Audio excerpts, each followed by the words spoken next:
Hola, ¿qué tal amigos de Postal Líderes? ¿Cómo están? Muchísimas gracias por acompañarnos en otro capítulo más. Hoy está con nosotros la abogada Adriana Grips. Además, ella es la cofundadora de TOJIL, esta asociación civil que en maya significa lo justo o lo correcto. Hoy conoceremos su historia de vida. Adriana, bienvenida a Posta, ¿cómo estás? Muchísimas gracias por la invitación, muy emocionada de que nos hayan dado este espacio para platicar un poco más íntimamente de lo que hacemos y por qué lo hacemos, que también es importante conocer esa parte de la historia. Sí, por supuesto. Adriana, queremos conocer cuál ha sido esa trayectoria que has tenido que trazar a lo largo de tu vida para llegar al lugar que actualmente te encuentras. Bueno, pues básicamente la historia de cómo empieza TOJIL nace literalmente en mi primer trabajo, cuando sin querer llegué a la Cámara de Senadores. En ese entonces me tocó trabajar con quien presidía la Comisión de Gobernación y estaba él impulsando en su momento. Ya es alguien que no se puede mencionar, pero en ese momento era una persona político muy importante que estaba impulsando la reforma constitucional en materia de seguridad y justicia. Recordaremos que por ahí de 2005 se hablaba mucho de esta ¿cómo se llama? Este documental que salió, que hablaba de presunto culpable, y ese documental que ya se nos olvidó, en realidad le movió el corazón como a todos los mexicanos, Sí. y principalmente pues a todos los políticos que no entendían que entre la política y lo que se pasaba en realidad, cuando se tenía que impartir justicia, era un mundo distinto. Entonces yo me acuerdo cómo iban peregrinando así con todos los diputados y senadores de la época, enseñándoles ese documental. En su momento ese documental estaba siendo financiado por una organización internacional que se llama World Justice Project, o sea, y otras organizaciones, y la idea pues era incidir en política pública, y eso es como para mí me mostró el impacto que de sociedad civil y desde una película o un documental podías tener como en política. Entonces fueron peregrinando, llegaron a esta comisión de gobernación que era quien estaba redactando las reformas, y a mí me tocó, yo era el plancton, o sea, yo era nadie, había entrado de servicio social, mi primer trabajo, estaba en mi primer semestre de la universidad, y a mí me tocaba literalmente estar con la computadora en una mesa en donde llegaba pues gente del FBI, personas de Colombia que ya, o sea, procuradores de justicia de Colombia que ya habían implementado el sistema, o sea, como un cambio de sistema de justicia de otros países, y a mí me tocaba hacer todos los cambios, anotaciones, propuestas, o sea, de lo que hablaba alguien, yo hacía la minuta de la reunión. Y ahí me empecé a enamorar del tema de seguridad y justicia, o sea, realmente fue como mi primer semestre que abrí los ojos y dije, obviamente un país, o sea, la primera razón por la cual las personas renuncian a sus libertades y le dan un voto de confianza al gobierno es principalmente por el tema de seguridad y justicia, y si no puedes garantizar eso, entonces estás fallando como un Estado, que creo que hoy lo estamos viviendo un poco. Y de ahí, pues, me enamoré del servicio público, estuve en muchas instituciones, de ahí nos fuimos a la Fiscalía General de la República, ahí conozco a mi socia. La verdad hicimos un clic muy interesante desde diferentes perspectivas en cómo trabajábamos igual. Luego me fui a la Comisión Nacional de Seguridad, que ahora es la Secretaría de Seguridad Pública Federal. También un tema de implementar reforma que hubo en materia de seguridad y justicia. Y fue en el 2018 que dijimos, a ver, nada va a cambiar, o sea, por más de que haya personas que sí son muy técnicas, que estén pensando en cómo cambiar la ley, idealistas, gente de ONGs, personas o empresarios que están invirtiendo su tiempo y su dinero en ver toda una reforma, nada va a cambiar si no quitas un problema estructural y transversal, que es el tema de corrupción. O sea, corrupción, yo le llamo la microcorrupción, que afecta a quien va a demandar un servicio público. Puede ser seguridad, o sea, es decir, policía que te extorsiona casi en la calle, o extorsión, le digo, la gran corrupción, que es la gente que llega a puestos públicos con el único fin como de beneficiarse a él y no beneficiar como a la sociedad. Entonces, fundamos a finales de 2018 esta organización que se llama TOJIL. Y la idea principal es no dejar en impunidad los casos de corrupción, con el objetivo último y final, ya sabes lo que le dicen la misión, de que haya realmente un acceso real a la justicia en nuestro país. Y pues no la va a haber si no libramos de corrupción en este país. ¿Y cómo ha sido también pues ese inicio? ¿Empezó como un proyecto, como un sueño, como una idea? ¿Y concretarlo ha sido fácil? No, ha sido mucho más difícil y mucho más fácil a la vez. Es algo muy interesante. La verdad es que cuando lo fundamos traíamos muchas ideas en un nivel muy normativo. O sea, te platico, pero cuando nos fuimos a la Fiscalía General, tanto a mi socia como nosotros estábamos en una cosa que se llama la Unidad de Implementación del Sistema Penal Acusatorio. Básicamente, lo que hacíamos era revisar todas las leyes que existían, el nuevo Código Nacional de Procesos Penales, lo redactó, en la mesa redactora estuvo mi socia, y a nosotros nos tocaba toda esta nueva ley, o sea, todo el cambio que hubo, ahora impáctalo en todas las demás leyes que están relacionadas, o sea, la ley de delincuencia organizada, o sea, me tocó sentarme en esa mesa, hacer un informe policial homologado, es decir, cómo iban a intervenir en su momento, que siguen sin estar claro las policías y la gente del ejército cuando llegan y son los primeros respondientes, cómo van a intervenir, hasta dónde investigan, o sea, todo el impacto que se hizo de una reforma constitucional que yo trabajé, que resultó en un Código Nacional de Prisiones Penales, ahora pues hace diferentes impactos en las leyes. Entonces nosotros tenemos una visión muy técnica, muy normativa, muy viviendo en un mundo de las ideas, y cuando nos fuimos a trabajar a implementarla, te digo que a la Procuraduría, en estos PGR y la Comisión de Seguridad, nos dimos cuenta que de la idea que tú traes a lo que realmente sucede hay un mundo de diferencia y millones de intereses en medio.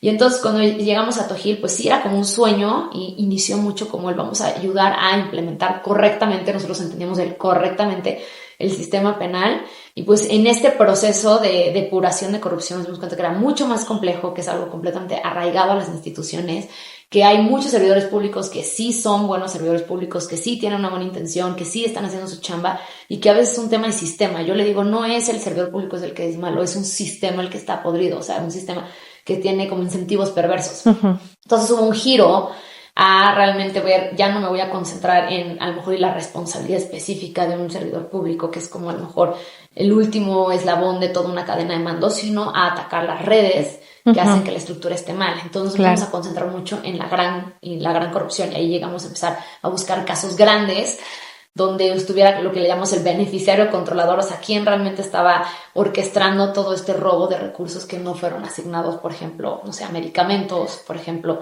a ¿cómo se llama? No sé, a otros temas de salud en nuestro país. Pues que esos grandes casos, hay 3 emblemáticos, que es la estafa maestra, que es el caso Javier Duarte, que es pues este tipo de casos pues grandes. Tojil, ¿cómo fue que hizo ese trabajo? También el caso Emilio Lozoya, estos 3 casos emblemáticos.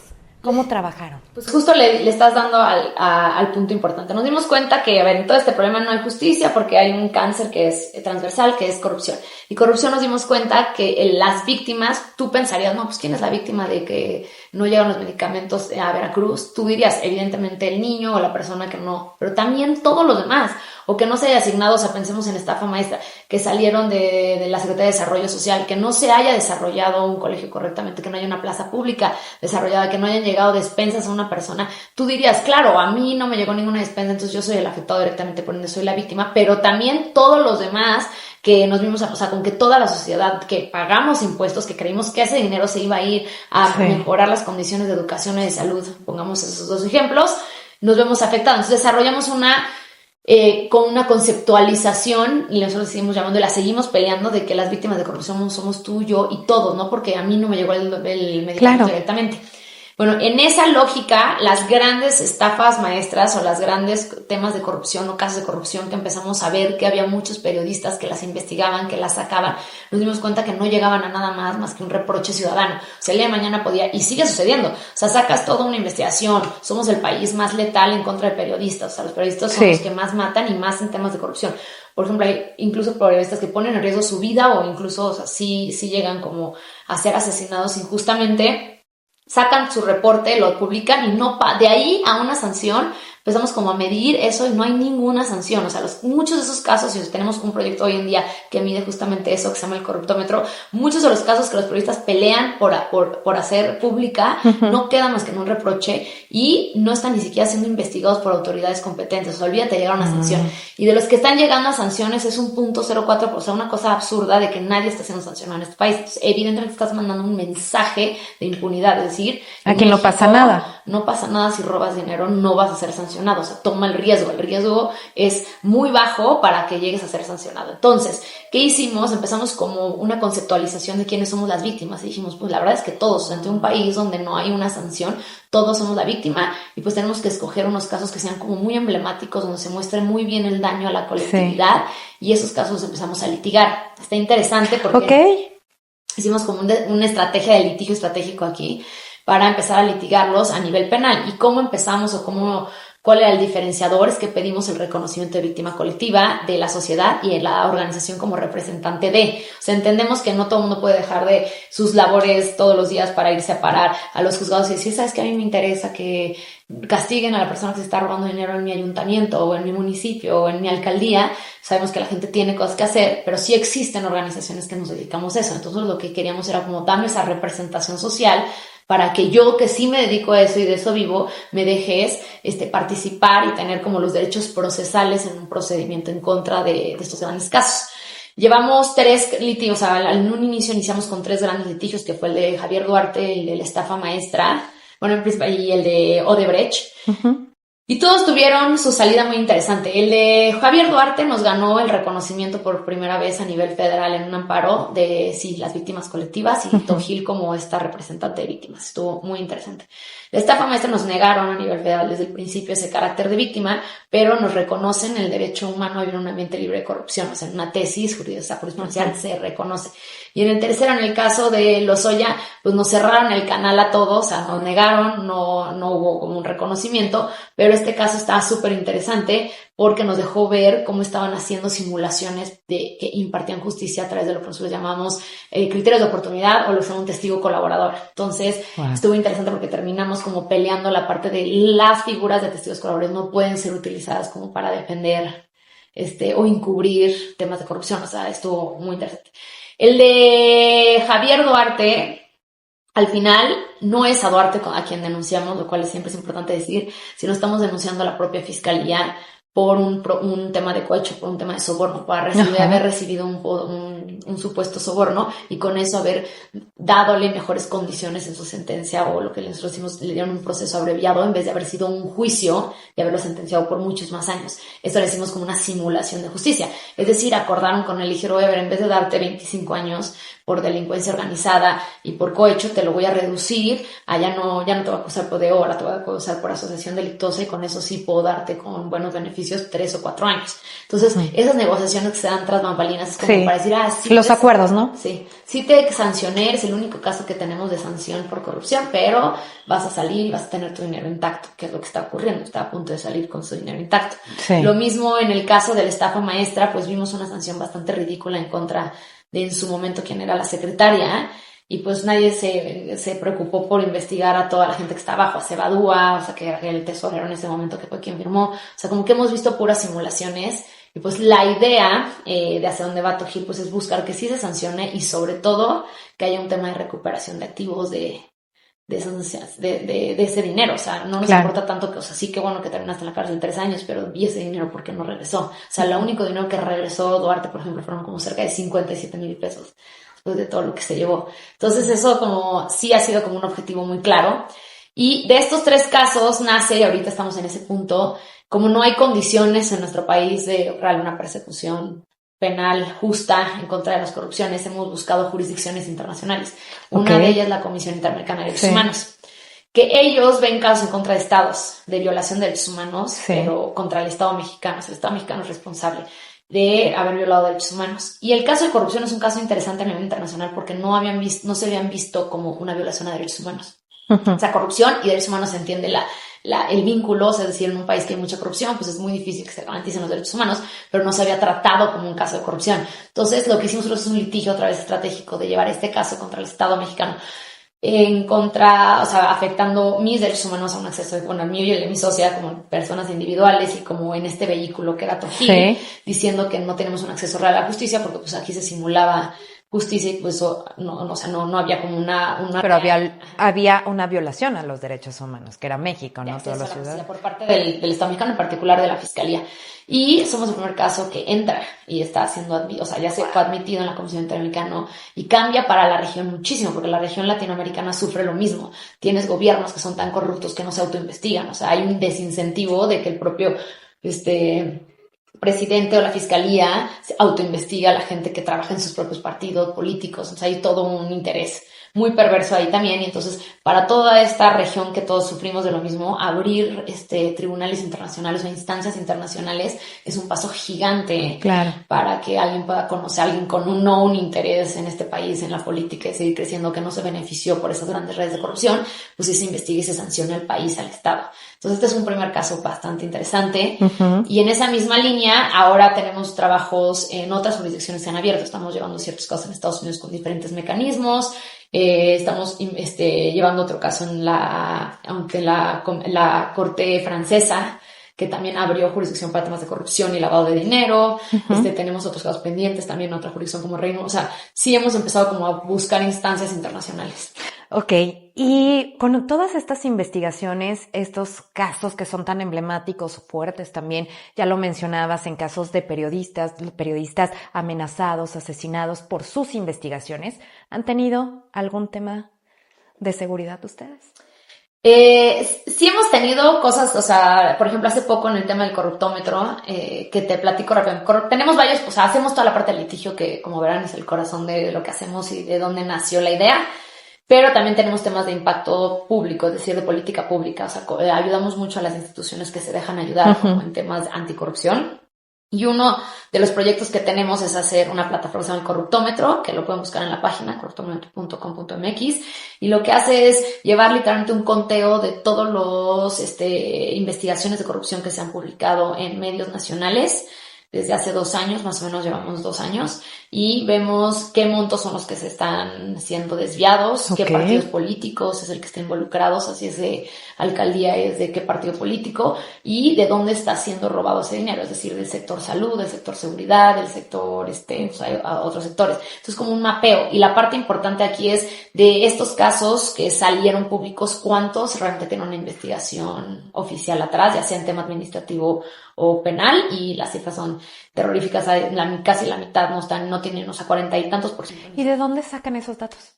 Pues los buscamos si están, ¿cómo se llama? Si fueron denunciados o si tienen una carpeta de investigación. Entonces, sí hacemos como una búsqueda, y la verdad es que no hay, muchos de esos casos ni siquiera terminan en alguna instancia que investigue casos de corrupción.